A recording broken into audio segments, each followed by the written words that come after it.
Abby and Brittany Hensel were forced to pay for two separate college degrees and two separate teaching licenses, but when they finally landed their dream job, they discovered a shocking catch. The school would only pay them one salary. How is it legal to demand double the tuition, but only offer half the pay? This is not just a bizarre administrative glitch. It is one of the most fascinating and infuriating legal paradoxes of our modern era. When you strip away the reality television cameras and the superficial media fascination, you are left with a chilling question about the very nature of human capital. If society defines you as two distinct legal individuals when it is time to collect your money, why do the rules suddenly change when it is time to write your paycheck? To understand the sheer magnitude of this financial contradiction, we have to look at why this is suddenly dominating conversations right now. Recently, the internet exploded with the news that Abby Hensel secretly got married to Josh Bowling, a United States Army veteran. This joyous personal milestone immediately thrust the twins back into the global spotlight, a place they have inhabited on and off since their appearance on national television decades ago. But beneath the celebratory headlines, a massive debate began brewing in comment sections across the globe regarding the fundamental economics of their daily lives.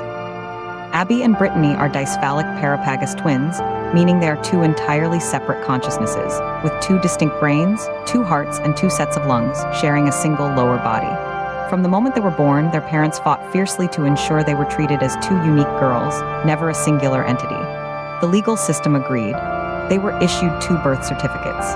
They were assigned two separate social security numbers. The government unequivocally recognizes them as two separate citizens. Yet, the moment they transitioned from being dependents to active participants in the modern economy, the system that happily acknowledged their duality suddenly suffered a highly convenient form of amnesia.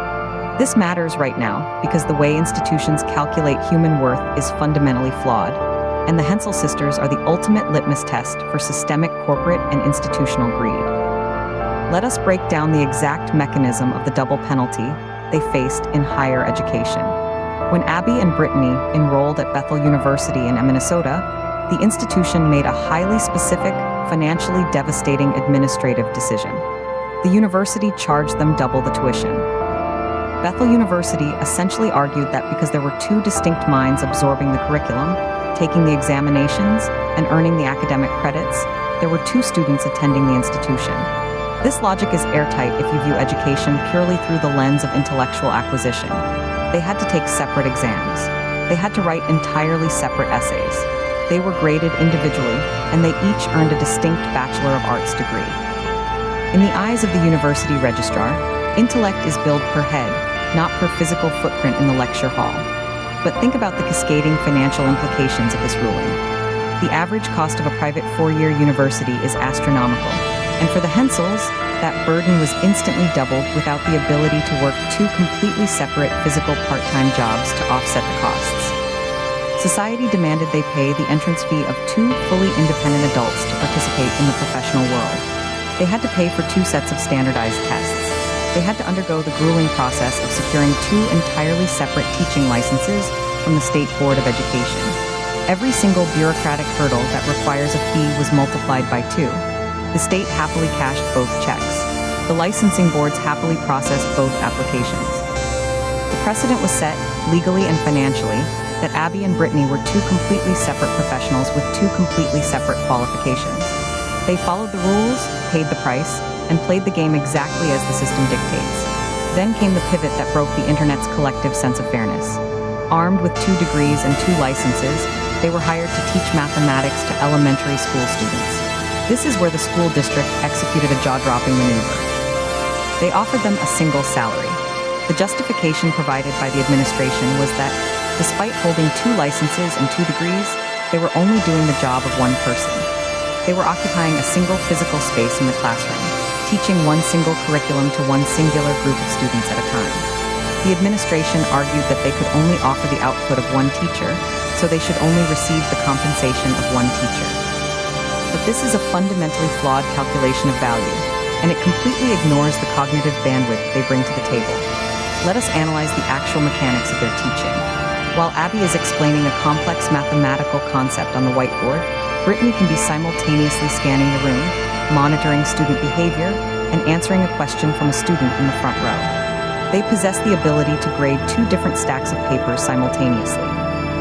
They can process and react to classroom dynamics with the speed and efficiency of two highly trained professionals, because they are exactly that. They are offering the school district the cognitive labor of two distinct educators, essentially giving the administration a 2-for-1 discount on intellectual labor.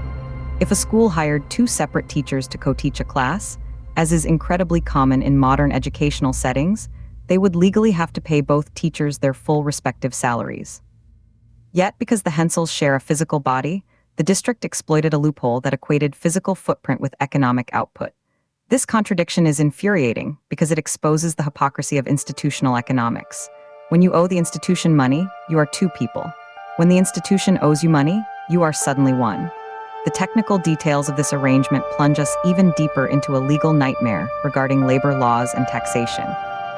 Consider the Internal Revenue Service. The IRS requires every single American citizen with an income to file a tax return. Because Abby and Brittany have two distinct social security numbers, they are legally obligated to file two separate tax returns. If the school district is only paying one single salary, how is that income legally dispersed? The pragmatic reality is that they have had to engage in complex negotiations to split that single salary into two distinct paychecks just to satisfy the federal government's requirement that they both report individual income. Furthermore, what happens when we calculate benefits? If they are receiving half the pay they deserve, are they also receiving half the retirement contributions? Social Security benefits are calculated based on a lifetime of individual earnings. By artificially capping their earning potential at exactly 50% of what two single teachers would make, the system is actively degrading their future financial security. When they retire, they will draw from two separate Social Security accounts that have been fundamentally starved of capital. If you want to understand the true mechanics of employment contracts, look at how the Fair Labor Standards Act completely fails to account for this reality. The law defines an employee, but it ties the concept of an employee to a singular physical entity capable of independent physical labor. There are no actionable frameworks for individuals who share physical autonomy, but maintain absolute cognitive independence. The twins have gracefully stated in interviews that they understand the initial logic, noting they cannot be in two different places at once. But that is an incredibly generous concession to a system that refuses to compensate them for their dual cognitive power. The reality is that they should be negotiating a fractional multiplier, at least a 1.5 salary, to accurately reflect their dual licensing, dual cognitive processing, and the undeniable fact that they paid double to get through the door. If we look back through history, the labor market has never known how to ethically compensate conjoined twins, often resorting to blatant exploitation. Consider the famous 19th century case of Chang and Eng Bunker, the original Siamese twins. While they eventually became wealthy managers of their own enterprise, their early careers were entirely dictated by promoters who paid them a flat, singular rate while charging double the admission to audiences purely based on the novelty of their existence. Or look at Daisy and Violet Hilton, the legendary entertainers of the early 20th century. Despite being two brilliant musicians who played separate instruments, a saxophone and a violin, simultaneously, their earnings were entirely absorbed by their managers, and they were legally treated as a single piece of commercial property. Abby and Brittany are not circus performers. They are highly educated, state-licensed mathematics educators. Yet the ghost of this historical exploitation still lingers in the modern payroll department.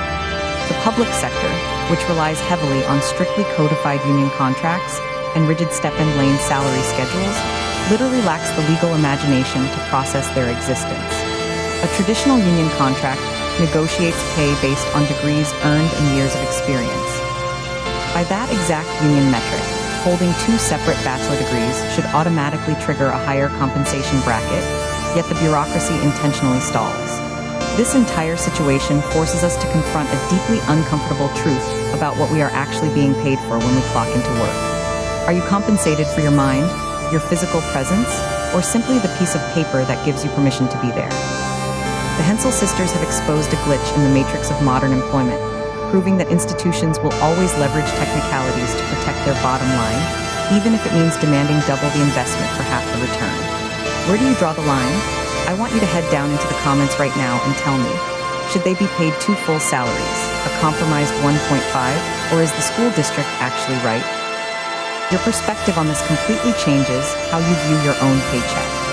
And if you think the bureaucracy of their salary is complicated, you will not believe the legal nightmare of how they manage their driver's licenses, international travel passports, and the profound legal implications of airport security.